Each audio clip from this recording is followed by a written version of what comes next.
There's a lot of video game series out there that are confusing for various reasons. Sometimes they have a confusing timeline. Sometimes not all of them are released in English, leaving gaps in the series. Sometimes series split into many sub-series, or there's a lot of spin-offs, or really any other number of reasons. But sometimes they're not confusing at all until you dig a little deeper. Now, being on YouTube, I've run into my fair share of idiots, and the gaming community is certainly no exception. One of the chronic issues is when a series starts off rather obscure or unpopular, then later on becomes popular, and everyone treats the breakout hit as being the first one in the series, even if the game has a damn number in the title. Like with Final Fantasy VII, Grand Theft Auto III, The Elder Scrolls III Morrowind, or Street Fighter II. But sometimes on occasion, there's a legitimate reason to believe a game is the first in the series, even when it's not. So in this episode, I'm going to go through various instances where the first game in the series is not what you think it was. In some cases, this is because the first one didn't come out in America, in some cases it's because the first is obscure, and in some cases it's because the name is different, or even in some cases, what started out as a sequel wounding up becoming its own game. Keep in mind I'm not covering the obvious ones that I mentioned before, like Final Fantasy, Street Fighter, Grand Theft Auto, or The Elder Scrolls. If you can't read numbers, then this is all a bit over your head anyway. There's also a few series that you might think I would include in this, but I'm not including because they're actually going to get their own episodes later on in the season. First off, let's go to a forgotten NES classic, The Adventures of Lolo. This was a series of 3 games developed by HAL, starring a little blue guy on a mission to rescue a little pink girl by pushing blocks and solving puzzles. There were 3 of them on the NES, 1 on the Game Boy, and then the series disappeared, never to be seen again, though the core characters would show up occasionally in Kirby games. Well, here's food for thought. The original game, The Adventures of Lolo, is the 5th game in the series. To blow your mind even further, while the first 4 were never released in America, The Adventures of Lolo was never released in Japan. I'll get to why in a bit. Anyway, the series started with Eggerland Mystery, which was released for the MSX in Japan and Europe. It's pretty much like that, the rest of them, though it has a few features that would get dropped, such as a scoring system and an optional time trial mode. Though the one feature that I wish they'd kept in the series was construction mode, which lets you make your own levels. The second game was Eggerland 2 Labyrinth Myth for the MSX, which also was released in America and Europe. Later on, a version came out for the MSX2, and then another for the Famicom Disk System, only in Japan. The third was for the Famicom, entitled Eggerland Revival of the Labyrinth, which bears the distinction of being the longest game in the series. Part 4 was Eggerland Departure to Creation for the Famicom Disk System, which most closely resembles the ones that we're familiar with graphically, and brought back the construction mode. The 5th was the game we all know, The Adventures of Lolo, but check this. Although the graphics and presentation were new, none of the content was. All of the puzzles were copied from various rooms of the first 4 games, making The Adventures of Lolo a Frankenstein mishmash made up of parts of the first 4 games. For the reason of having no new actual puzzles, it was released only in America. For this reason, while Adventures of Lolo 2 and 3 were released in Japan, they were called Parts 1 and 2. Oh, of course, there's also the Game Boy game I mentioned, but believe it or not, there was one more release, a Japanese game for Windows called Eggerland Episode 0 Quest of Lala. After that, the series got scrapped, though Lolo and Lala would show up as enemies in the Kirby games. Here's an example of a game that, if you heard of it, you probably never guessed it was related to any other games, and that is Tao's Adventure Curse of the Demon Seal for the DS. Yeah, it's obscure, and it's considered pretty bad by most people. This weird RPG is actually a follow-up to As Your Dreams, a dungeon crawler RPG that had appeared on the PlayStation and had a toned-down Game Boy Color port. Although the hero of the story is a new character and there's no obvious connection to As Your Dreams, the game has the same setting as the original. Sometimes it's obvious that a game is a sequel when it comes out because of marketing and the gameplay being similar, but looking back it can get confusing due to different names.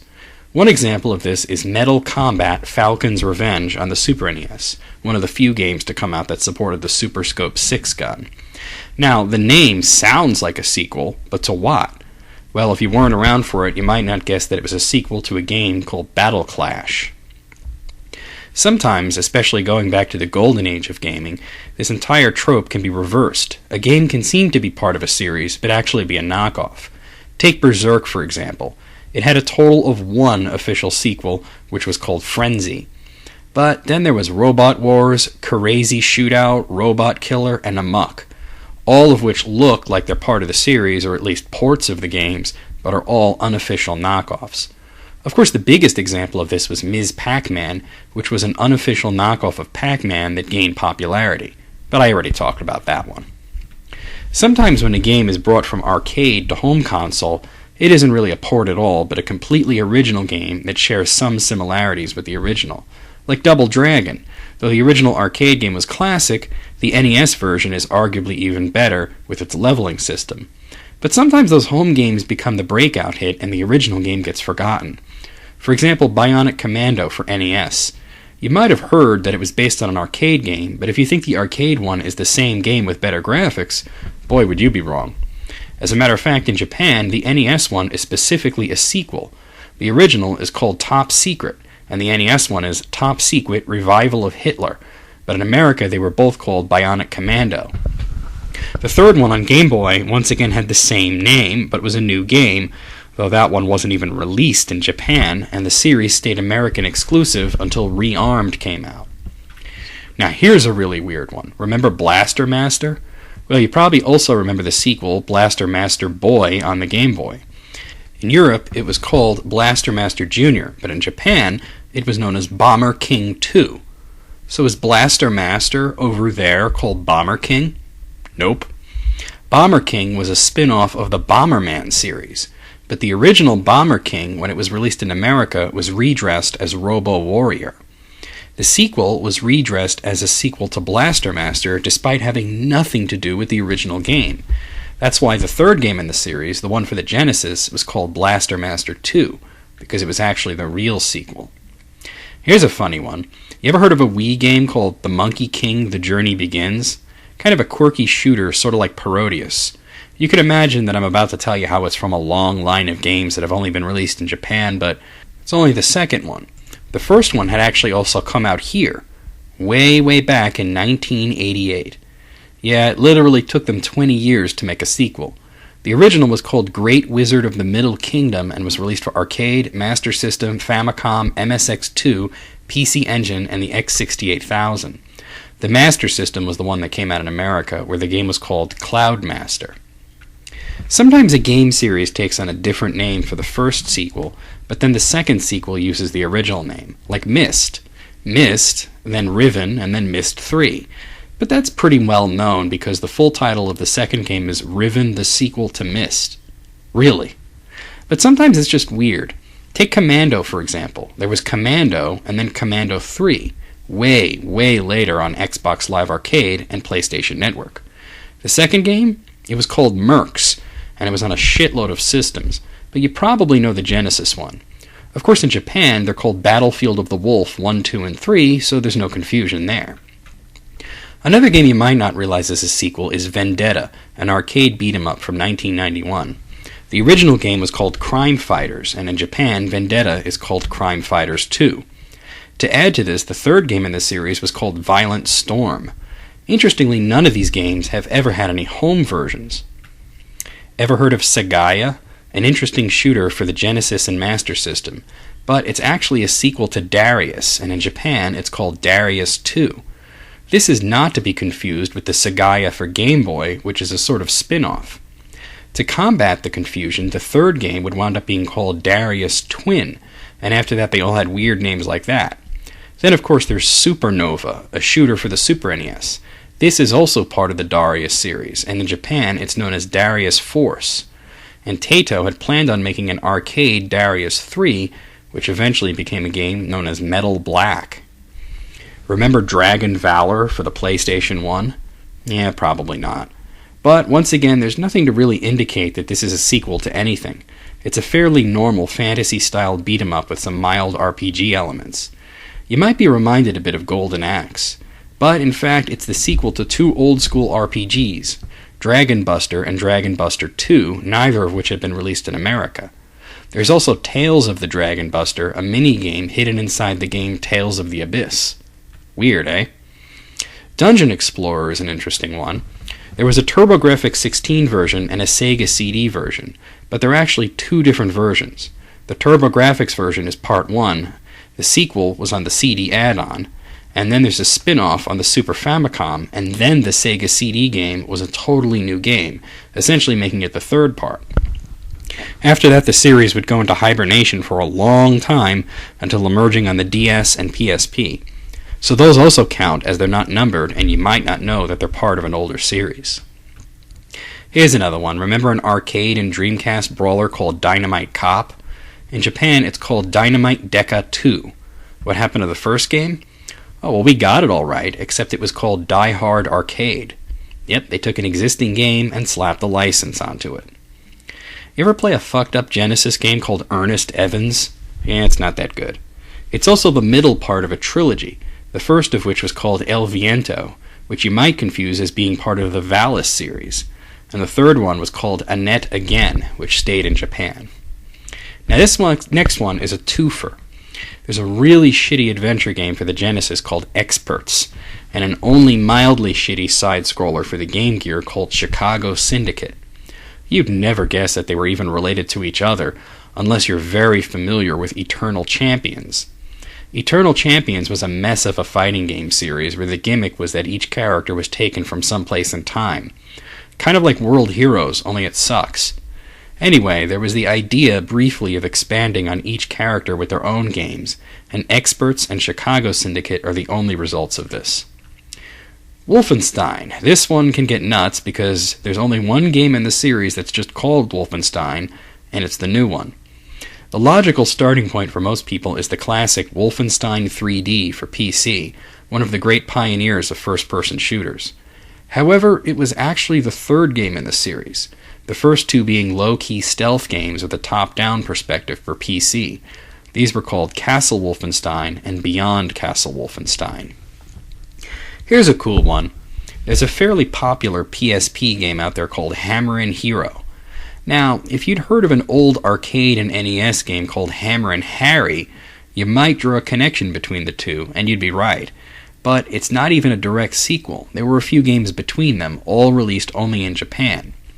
Hammerin Harry Ghost Breeding Company on Game Boy, Kizuchita Quiz da Gensan Da on Game Boy, that one was a quiz game, Hammerin Harry 2 Red-Headed Dan's Counterattack for NES, Ganbar Daiku no Gensan for Super NES, Daiku no Gensan Robot Teikoku for Yabu for Game Boy, Daiku no Gensan Kachikachi no Tonkachi Gakachi for Game Boy Color, yeah, it's really called that, and a shitload of pachinko games. Wow. Shadow of the Colossus is one that a lot of people know about now, but it may become obscured in the future, so I might as well talk about it. It was the follow-up to the game Ico. They seem to have nothing in common other than an artistic approach to game design and the developer, until the ending when it's revealed that Shadow is a literal prequel.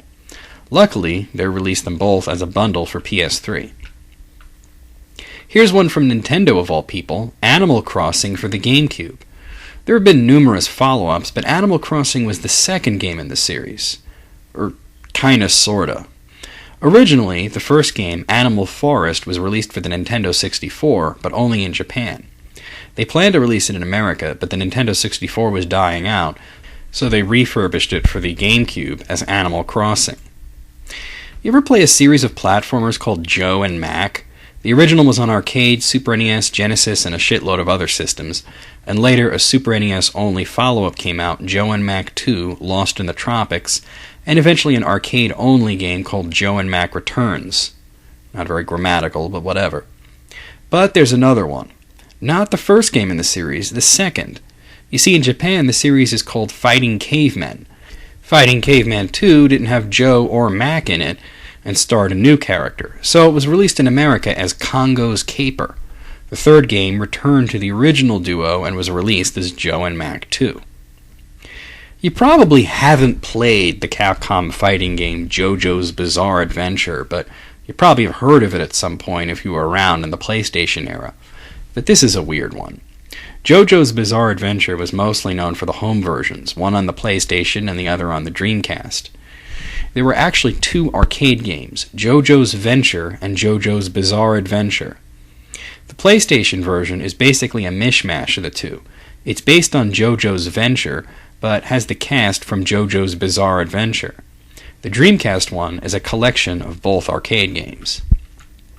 River City Ransom is a huge example of this, as most people are familiar with the original NES game, and have probably guessed that some other games that don't share the same name may be related based on the art style. But there's a lot to the series, and it didn't even start with River City Ransom, but rather with another game you probably have heard of called Renegade, which in Japan is called Hot-Blooded Punk Kunio. Kunio being the street punk that stars in all of the games, though he got renamed in American versions. There's loads of games after that, but I won't get into it. This is, after all, an episode about origins of series. Leisure Suit Larry is an interesting one. A lot of people familiar with the newer games might think that the series started with Leisure Suit Larry Magna Cum Laude, the first one to be released for consoles. But us old school gamers know there were a ton of games in the series before this. But even the original Leisure Suit Larry for PC isn't all that original. It was sort of an enhanced remake of a really old text-only game called Soft Porn Adventure. Yeah, it's exactly what it says on the box. Al Lowe basically took the plot and structure of the game and adapted it to a graphical format, and instead of the main character being a blank that represents the player, he created Larry. So there you go. Goemon. Oh god, I could almost do an entire episode just about Goemon, but I won't. Instead, I'll just point out that most people know about the first Super NES one, Legend of the Mystical Ninja, and then jumped ahead to the Nintendo 64 stuff, even though there were 3 other games on the Super NES, in Japan. But the series started way before that with an arcade game called Mr. Goemon, and it bounced around on the Famicom and MSX for a few more games before heading to the one that you're familiar with. Ninja Gaiden is a perfect example of this. Some newer gamers are only familiar with the series that started with Ninja Gaiden for Xbox, while a lot of us remember the classic NES trilogy. But even before that, there was an arcade game, which was really more of a beat-em-up. The first NES title was more of a total remake, having very little in common with the arcade game, other than the first level looking kind of similar.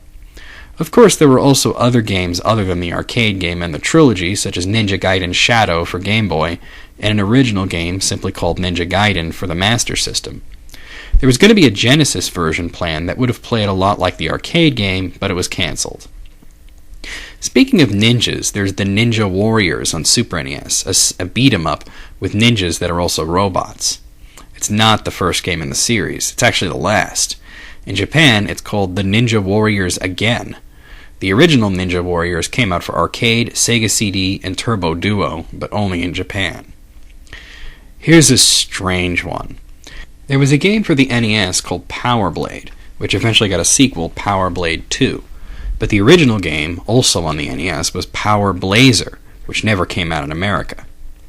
Shining Force is a perfect example, as Shining Force itself was a spin-off that happened to become really popular and get its own sequels and even its own spin-offs.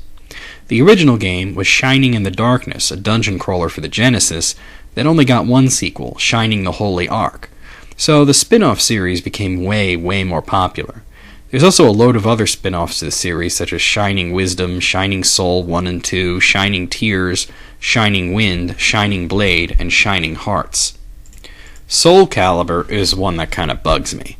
You all know about SoulCalibur for arcade and Dreamcast, which has gotten sequels up until SoulCalibur 5, which came out recently. But SoulCalibur itself was a sequel to Soul Blade, which wasn't even an obscure game. It just bugs me that they decided to call the third one SoulCalibur 2 and then ran with it after that. Another great example is Prince of Persia. The current series started with a game called Prince of Persia and a follow-up, Prince of Persia the Fallen King. Before that, there was another series which started with the Prince of Persia Sands of Time and went on with Warrior Within and the Two Thrones. But way back in the day was the original game, simply entitled Prince of Persia for PC and a lot of systems. And it got its own sequel, Prince of Persia 2, The Shadow and the Flame. Sometimes a sequel gets renamed so thoroughly that it loses all connection to the original. Here's two cases. One would be Ikaruga, a fantastic shooter for Dreamcast and GameCube. The original game in this case would be Radiant Silvergun, a Japanese shooter for the Saturn. Early on, Ikaruga was simply called Radiant Silvergun 2, but the name got changed. Another example of this is Odin Sphere, a great side-scrolling game for the PlayStation 2. It got a sort of follow-up, Muramasa, on the Wii, but that was strictly a spiritual successor. However, early on in development, Odin Sphere was called Princess Crown 2. Never heard of Princess Crown? It's on the Saturn, and it got a PSP version. Go check it out. Lastly, the Sparkster series doesn't necessarily fit into this theme, but I figured I'd cover it here because when else am I going to talk about this? It started with Rocket Knight Adventures on the Genesis, and then Sparkster for the Super NES and Genesis. However, the Super NES Sparkster and the Genesis Sparkster are actually two different games. The Super NES one comes first, making it the second game, and the Genesis Sparkster came next, making it the third game. Well, I'm sure that's not every example of a series with obscure or forgotten origins, but it's as many as I'm willing to talk about. So please, no what about such and such comments, because really, what about it? Join me next week and we'll talk about one of the series that you probably expected me to include here, but, well, there's just too much to it.